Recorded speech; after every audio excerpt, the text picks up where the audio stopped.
I'm here with Dr. Kirstin Ferguson, well-known Australian company director and the mover behind Celebrating Women, #CelebratingWomen, and we're talking about channeling change, particularly regarding gender. Thanks for coming along. Thanks, Ellen. Good to see you. What was the idea behind the #CelebratingWomen? Look, I was on summer holidays, supposed to be having a rest, having a little bit of a break, but I was scrolling my social media feed, love being on social media, but if you're a woman on social media, you cannot help but notice the denigration that many women, particularly women in media, experience.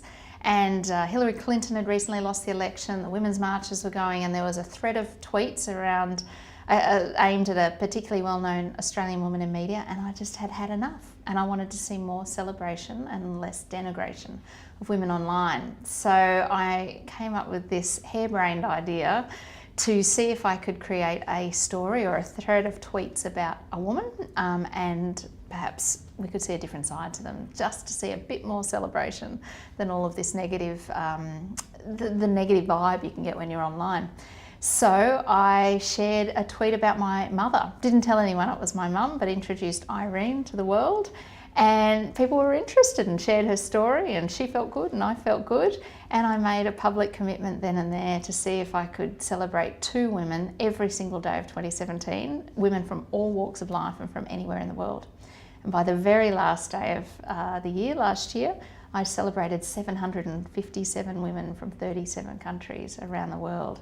And I'd started with my mum and I finished with my 18-year-old daughter on the last day. So it was just this amazing year of making role models and women visible who we might not have otherwise heard from. And while there were some really well-known women, you being one of them, most of the women were women who were just like our sisters and mothers and neighbours and women that we work with who we might not otherwise hear from, yet who are all inspiring and all have this incredible story to tell.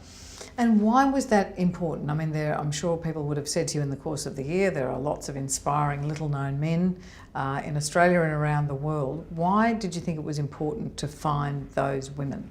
Look, I think generally women aren't particularly good at putting themselves forward and to celebrating their successes and to being proud to say, hey, this is what I've done and this is what I've achieved. And I thought it was really important that we hear from women who sometimes don't value what it is that they're contributing. Yet every day they're doing this important work around us and that we should be celebrating. And it's not that men shouldn't be celebrated. In fact, they didn't really factor into my thoughts. It was just on that day I really wanted to celebrate women because I saw that they were particularly being denigrated online. The context is diversity, trying to get more diversity in workplaces, in leadership and on boards. So how does that act of celebration, which is a soft advocacy, assist with diversity? Well, I think it doesn't come naturally. So while diversity in the Celebrating Women campaign was actually one of its real strengths, there were women from all over the world, from the foreign minister right through to, there was a pet whisperer in California, as diverse a group as you could find. But the only unifying feature was they needed to identify as a woman, so I certainly celebrated transgender women.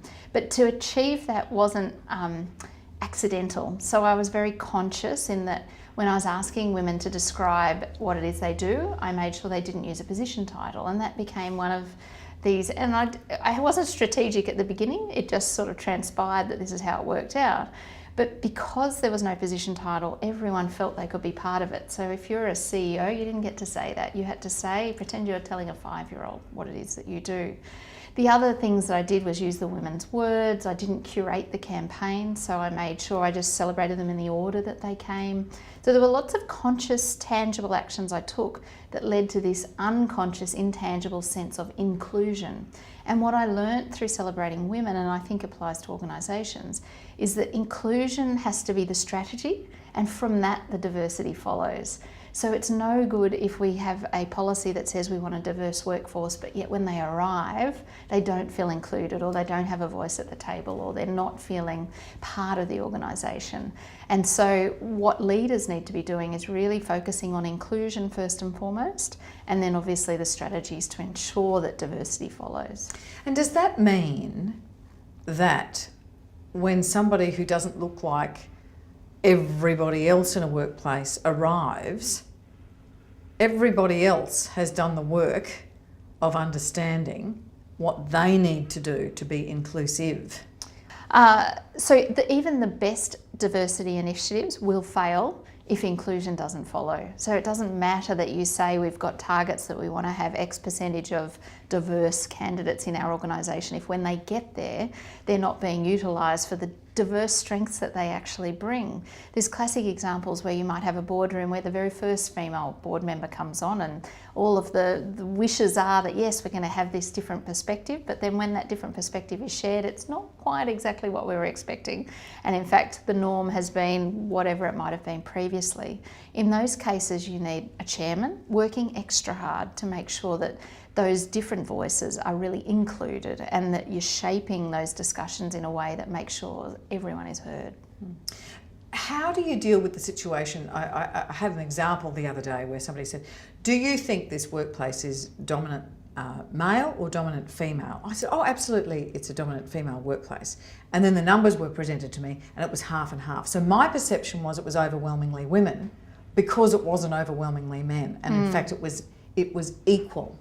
So how do you deal with the perception of what diversity and equality even looks like? Yeah, well, I think recognising your own biases is an important first step. So we all have them. We all look at the world through our own lenses and our own experiences, good and bad.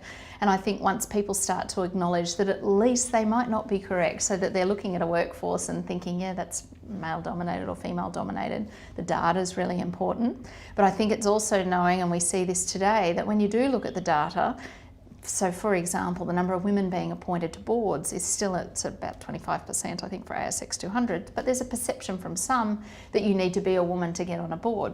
Clearly, 75% of board appointments are going to men. So there's some real deep-seated biases that both men and women bring to that discussion, and we need to recognise those.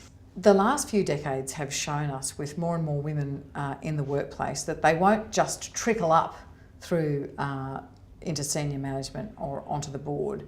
Something actively has to happen for a more diverse group of people, including more women, to make that journey. What has to happen? Look, I think making a conscious effort to recognise that things aren't as they should be is a first step. So not everyone will accept that it needs to happen. So I think they're the discussions that first and foremost are important to sort of explain why we're even having this discussion, sadly, many decades on. And it's not just gender, obviously. So this is the community around us. If you look in the room and look at the people around you, if it doesn't reflect the people that you might see outside in the suburb you live in or the shops that you shop in, we're missing an important part of who we need to engage with, whether that's women, whether it's people of colour, whether it's Aboriginal and Indigenous, or whatever it might be. We need far more diverse people around us every day.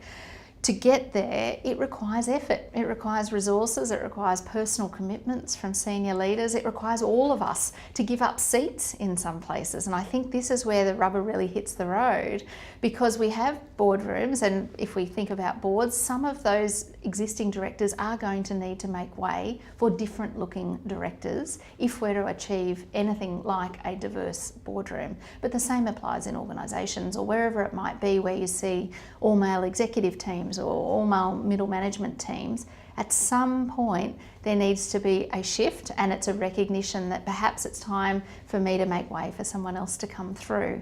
And in those cases, actively looking for someone who looks different or sounds different or has different experiences or who has different physical abilities, all of those are important elements to creating and actively driving a diverse workforce. A great conversation. Thank you so much for coming in. Thank you.